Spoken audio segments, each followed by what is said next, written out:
کوئی بھی آپ کو موٹیویٹ کر رہا ہے، وہ کیا کچھ کہہ رہا ہے، کیا کر رہا ہے، وہ کبھی بھی آپ کو تعلیم صحیح نہیں دے سکتا۔ کیوں؟ اس لیے کہ جو تعلیم وحی الہی کے بغیر ہوتی ہے وہ ناقص ہوتی ہے۔ انبیاء کی تعلیم وحی الہی کے ساتھ، لہذا اگر کوئی آدمی آپ کو موٹیویٹ کرتا ہے کتاب و سنت کے ساتھ، وہ آپ کو درست سمت لے کے جائے گا، ورنہ تو ہر آدمی آپ کو الجھا دے گا۔ میرے بھائی، نبی پاک کا اسوہ حسنہ، ہمارے ہاں لوگوں نے سنت شریعت سمجھ کس کو لیا ہے؟ ہمارے ہاں لوگوں نے سنت شریعت سمجھا ہے صرف پگڑی باندھ لی، بہت عظیم سنت ہے امامہ باندھنا۔ بعض لوگوں کا خیال ہے صرف داڑھی رکھنا، داڑھی بہت عظیم سنت، بہت عظیم سنت، انبیاء کرام کی پسند ہے۔ اور آپ کو پتہ ہے اللہ تعالیٰ نے عورتوں کو داڑھی دی ہی نہیں، یہ مرد کا زیور ہے۔ ہاں یہ مردانہ کام ہے، داڑھی مرد کا زیور ہے۔ اور پھر یہ آپ کے جسم کا حصہ ہے، داڑھی کا وزن کوئی نہیں ہوتا۔ پوچھ لیں جنہوں نے بڑی رکھی ہے، بے شک ان سے بھی پوچھ لیں، یہ وجود کا حصہ ہے، اس کا کوئی وزن، کوئی پریشانی۔ اور ایک اور بات نوجوانوں آپ سے کہہ دوں چلتے چلتے، بغیر داڑھی کے آپ سونے لگ رہے ہوں تو لوگ کہیں گے پیارے لگ رہے ہو، اچھے لگ رہے ہو، خوبصورت لگ رہے ہو۔ اور داڑھی کے ساتھ اگر کسی کو پیارے لگو نا تو جو تعریف کرے گا وہ تو تعریف ہی بڑی روحانی قسم کی ہے، وجدانی۔ یعنی آپ داڑھی کے ساتھ اچھے لگیں تو لوگ کہتے ہیں کتنا نورانی چہرہ ہے۔ اب دیکھو اس تعریف کے پیچھے جو جملوں کی ترتیب ہے اس میں حسن کتنا، داڑھی، امامہ، سفید لباس، اور پھر یہ کہ مسواک کرنا بڑی اعلیٰ سنت ہے، میٹھا کھانا بڑی اعلیٰ سنت۔ لیکن یہی 4-5 سنتیں نہیں میرے بھائی حضور کی، یہ بہت بڑا مسئلہ ہے۔ بعض لوگ سمجھ فلاں جی سنت شریعت پہ عمل کرتا ہے، کیا کرتا ہے کہ داڑھی پگڑی والا ہے، وہ خدا کے بندے یہ عظیم سنت ہے، کون اس کا انکار کر رہا ہے؟ لیکن نبی پاک کا تو اسوہ حسنہ ہے، اس کے پیچھے تو پوری زندگی ہے۔ ادھر دیکھو میری، اچھا پھر ایک اور بات، بعض لوگ سمجھتے ہیں میٹھا بولنا صرف سنت ہے اور اخلاق کی علامت ہے، صرف میٹھا بولنا۔ آپ نے ناراض نہیں ہونا، میٹھا تو بعض بندے اپنے مطلب کے لیے بھی بولتے ہیں، وہ کام نکلوانے کے لیے بڑا میٹھا میٹھا بول رہے ہوتے ہیں۔ اور سنو میرے بھائی، صرف میٹھا بولنا ہی سنت نہیں، ہمیشہ سچ بولنا سنت ہے، ہمیشہ صحیح بات کرنا، دیانتدار رہنا۔ تو سمجھتا ہے 4 5 6 8 چیزیں ہی سنت ہیں؟ او خدا کے بندے، نبی پاک کی جو ادا سب سے پہلے دنیا کے سامنے آئی، اور حضور کی جس ادا سے، سنت سے لوگوں کو سب سے پہلے واقفیت ہوئی، شور نہیں پڑ جاتا کسی چیز کا دنیا میں، معاشرے میں، فلاں بندہ یہ کرتا ہے، فلاں ایک بندے کا ایک چیز تعارف بن جاتی ہے، تعارف۔ کوئی چیز لوگوں کے وجود کے ساتھ، نام کے ساتھ سابقہ لاحقہ بن جاتی ہے۔ جو چیز سب سے پہلے جس سے لوگوں نے میرے نبی پاک کا تعارف کیا اور لیا، ادھر دیکھو نوجوانوں میری طرف، جس چیز سے سب سے پہلے حضور کی جس ادا سے لوگ واقف ہوئے تھے وہ تو صادق اور امین ہونا ہے۔ سب سے پہلے لوگ واقف ہوئے تھے کہ ہمیشہ سچ بولتے ہیں، ہمیشہ سچ۔ ملت کا جوان تو لوگوں کو ہنسانے کے لیے جھوٹ بولتا ہے، کوئی فائدہ نہیں، کوئی فائدہ نہیں۔ جھوٹ بولنے کے لیے ڈینگے مارتے ہیں، بڑکے مارتے ہیں، میں یہ ہوتا ہوں، میں وہ ہوتا ہوں۔ جھوٹ بولتے ہو، کیوں زیادتیاں کرتے ہو اپنے ساتھ؟ نبی پاک علیہ السلام کی تو پہلی ادا، پہلی سنت جس سے لوگ واقف ہوئے وہ صادق اور امین ہونا ہے، اور لوگ کمزوری دکھاتے ہیں۔ میں آپ سے عرض کروں، آج پتہ ہے میرے ملک کا حال کیا ہے؟ آج اتنے درد میں ہیں لوگ، اتنی تکلیف میں ہیں۔ وہ امیر لوگ تو پیٹرول پہ بحث کرتے ہیں، پیٹرول پہ زیادہ تر وہ لوگ بحث کرتے ہیں جن کی گاڑیاں بڑی ہوتی ہیں۔ غریب پیٹرول پہ بحث نہیں کرتا، وہ تو کہتا ہے کرایہ 10 روپے بڑھ گیا بس کا، کیونکہ اس کو تو بس میں آنا جانا ہے، پیٹرول سے تو اس کا لینا دینا نہیں۔ یہ تو امیروں کی باتیں، تگڑے لوگوں کی باتیں۔ یہ سارا عالم، اس ملک کا سب سے بڑا مسئلہ نہ قانون کا ہے، نہ معیشت معاشرت کا ہے، اس ملک کا سب سے بڑا مسئلہ دیانتداری کا ہے۔ یہاں اگر دیانتداری ہو جائے، سچ بولنے والا، بات کرنے والا سچ بولے۔ اذان سن لیں جی پہلے، ڈاکٹروں کے بارے میں رائے کیا ہے؟ چلیں بتائیں وابڈا والوں کے بارے میں رائے کیا ہے؟ آپ اپنی بھی ایک آدھ مولویوں پیروں کے بارے میں رائے کیا ہے، بس یہی حال کیا گیا، الا ماشاءاللہ بد اعتماد کر دیا گیا۔ ایسا نہیں ہے کہ صرف کسی ایک گروہ ایک طبقے کے بارے میں بددیانتی کو فروغ دیا گیا، جھوٹ کو۔ آج بھی کسی بھی شخص کو آپ لے لیں، اس کے بارے میں سچائی سے زیادہ جھوٹی خبریں زیادہ پھیلائی جاتی ہیں۔ افواہوں کا دور اپنی زندگی میں جوانوں سچ بولو، دیانتداری کا مظاہرہ کرو۔ اس ملت کا جوان کیسے ترقی کرے گا جس کی ماں کہتی ہے کہ پتر تو سچ ہی نہیں بولتا، تو جاتا کہیں ہے بتاتا کہیں ہے، تو بات ہی ٹھیک نہیں کرتا، کیسے بات سنو؟ نبی پاک صلی اللہ تعالی علیہ وسلم نے جب مختلف جگہوں پہ تبلیغ دین کے پیغامات بھیجے تو ہرقل بادشاہ کو بھی حضور نے پیغام دیا۔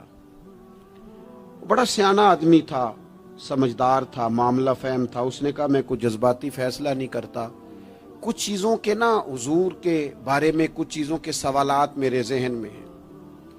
اس نے کہا یار یہاں کوئی آیا ہوا ہو مکے کا سردار، لوگ تجارت کے لیے آتے ہیں، کوئی سمجھدار سیانہ سردار وزادار آدمی تو لے کے آؤ۔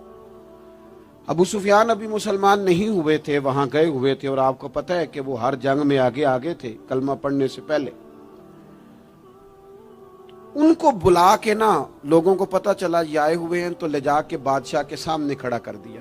ابو سفیان کہتے ہیں جب اس نے سوال جواب شروع کیے تو ظاہر ہے میں مخالف گروہ میں تھا۔ جب کوئی مخالف گروہ میں ہوتا ہے اس نے تعریف تو نہیں کرنی ہوتی، وہ صرف ہمارے ملک میں رواج ہے کہ لوگ جو پارٹی چھوڑ کے آ رہے ہوتے ہیں اس کی بھی تعریفیں کر رہے ہوتے ہیں، اور جدھر جا رہے ہوتے ہیں پھر اس کی بھی۔ اللہ جانے کیسے اپنے دل کو سمجھاتے ہیں، ضمیر کو مطمئن کرتے ہیں، اللہ ماشاءاللہ۔ ابو سفیان کہتے ہیں میں چونکہ دوسرے گروہ میں تھا تو بادشاہ نے جو بات بھی پوچھی میں نے رائے مخالف دی۔ جو بھی پوچھا کہ وہ محبوب علیہ السلام جو دعوی نبوت کرتے ہیں، ان کا کلمہ پڑھنے والے امیر ہیں، غریب ہیں، بات کیا ہے، جنگیں ہوئی ہیں تو نتیجہ ایک طویل گفتگو ہے۔ ابو سفیان کہتے ہیں آخر میں بادشاہ نے ایک سوال پوچھا، یہ جوان زیادہ غور کریں گے، سوال پوچھا۔ ابو سفیان کہتے ہیں مجھ سے کہنے لگا وہ جس کریم محبوب علیہ السلام نے دعوی نبوت کیا ہے کیا کبھی انہوں نے جھوٹ بھی بولا ہے؟ ابو سفیان کہتے ہیں میں چپ کر گیا۔ ایک منٹ کے لیے میرے دل میں خیال آیا معاذ اللہ کہہ دوں بولا ہے، پھر میں نے سوچا یہ تو عرب کی وزاداری کے خلاف ہے کہ میں جھوٹ بولوں۔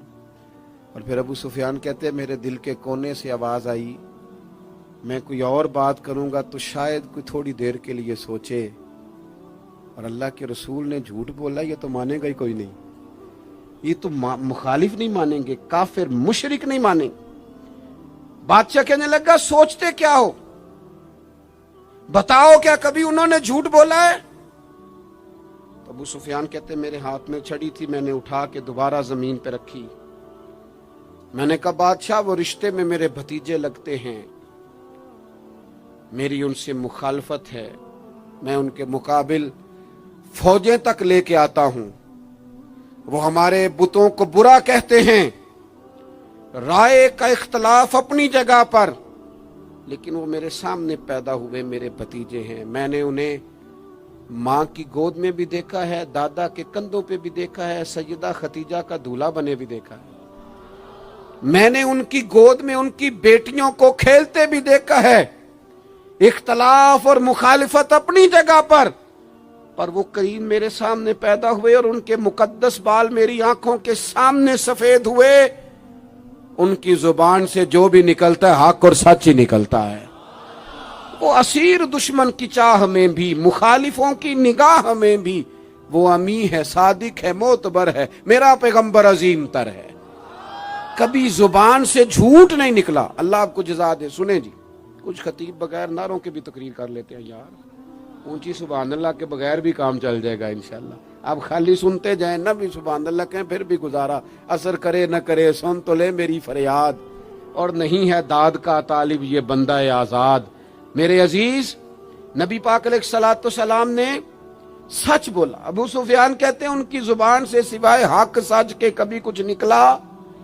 کریں نا تھوڑی پابندی ہم بھی سچ کی، کریں نا۔ اچھا ہم بولتے ہیں سچ، بہت سارے لوگ سچ بولتے ہیں،